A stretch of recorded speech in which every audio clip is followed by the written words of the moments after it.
Hey, Rick. Hey, Megan. Here we are on a very warming up Tuesday. It's getting hot out there. I've got my It is. curtains closed and I've got my AC on. I'm very, very frugal. And so, but I'm also getting older. And as getting older as a woman, you have to have the air conditioner on, if you know what I mean. I like some Well, cold air flow. Anyway, so we right. were talking this week. Every time before we record a show, we kind of go over, what the current market happenings are and what we think people hmm need to know. And I hmm told you that I would like to talk today about being prepared. Being prepared.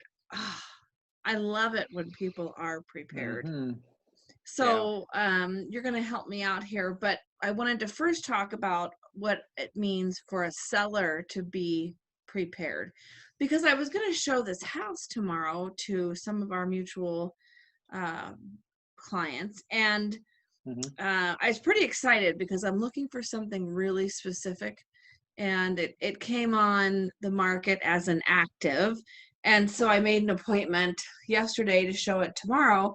And they called me today and they said, we're going to pull it off the market so we can stage it and clean it and paint it, which bravo for them for recognizing that hmm there's a problem there. But honest to God, like, you get one chance for first impressions, right? So I tell you what, most of the work that I do is before the house even goes on the market. So if Right. it's an occupied house, I might go over there a few times to help sort of guide with packing things up, putting things away. I've got a moving furniture fella that comes in and he's got help if needed. And we rearrange people's houses, and then we add fresh things, pops of color, air fresheners, I mean, hmm plants, doormats. We advise them to wash the windows, it's a lot of preparation, but it's totally, totally worth it because, buyers would much rather pay top dollar for something that they feel like they can move in and be happy. hmm hmm They'll pay more than what they would pay if they thought it was scuzzy or gross or what have you. So ultimately, being prepared is definitely going to save you time and energy, in the future, hmm especially too if someone has an HOA, if they have a condo or a townhouse.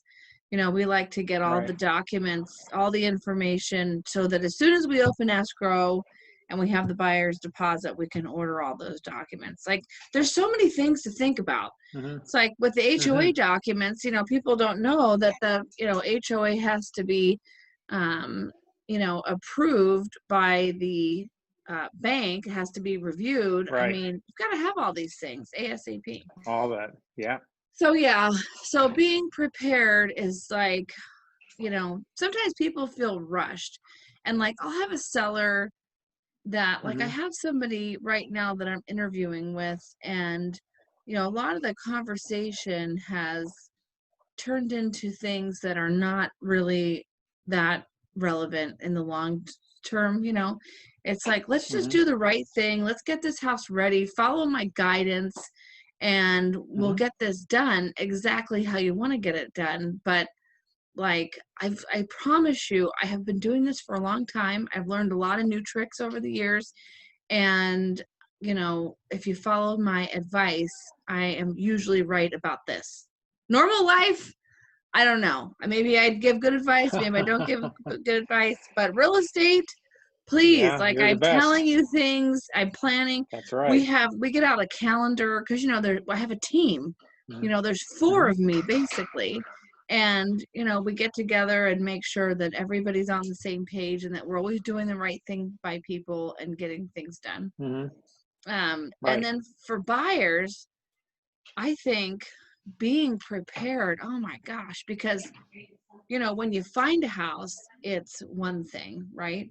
Then you have to hmm get your earnest money deposit in. Then you have to do your inspections. You have to review the inspections. If there's an HOA, you have to review HOA docs. There's a lot of things going on, just Right. the A lot of buying details part. up front.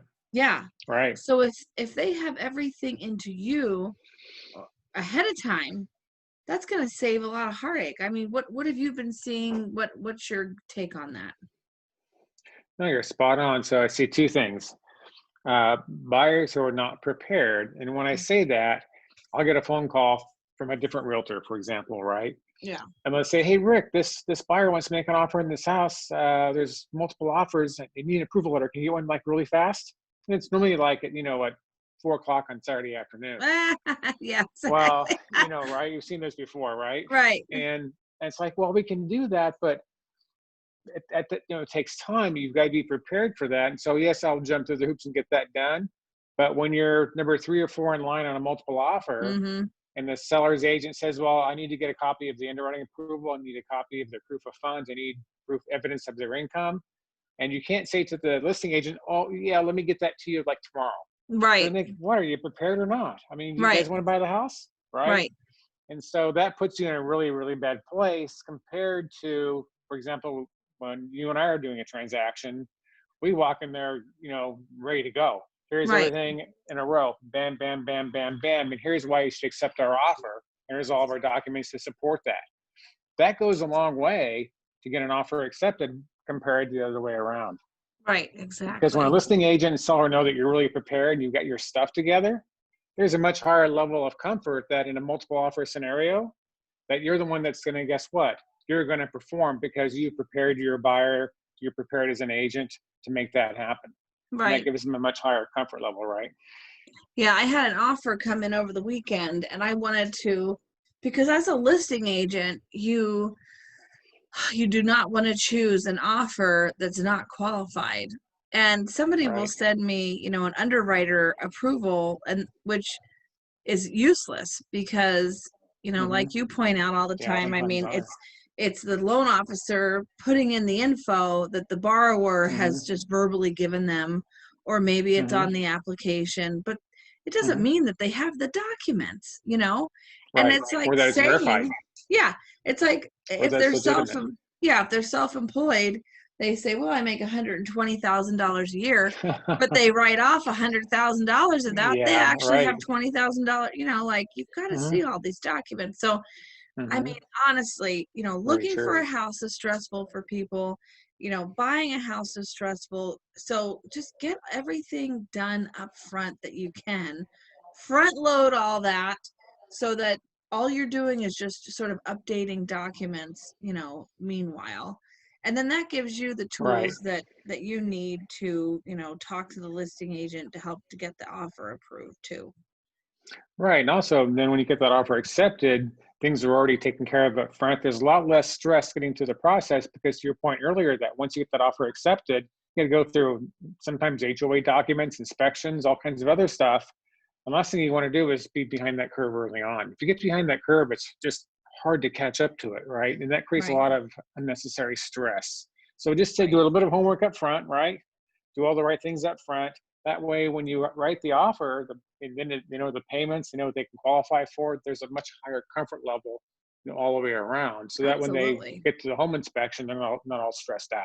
Yeah, you know how I Right. am. I want everybody to know what the payments are going to be before we Right. even go shopping. I want them to know the whole enchilada, the whole thing, Mm-hmm. Mm-hmm. because making a decision once you fall in love with the house is proves to be a little bit of a challenge. So I want them to have all Yeah.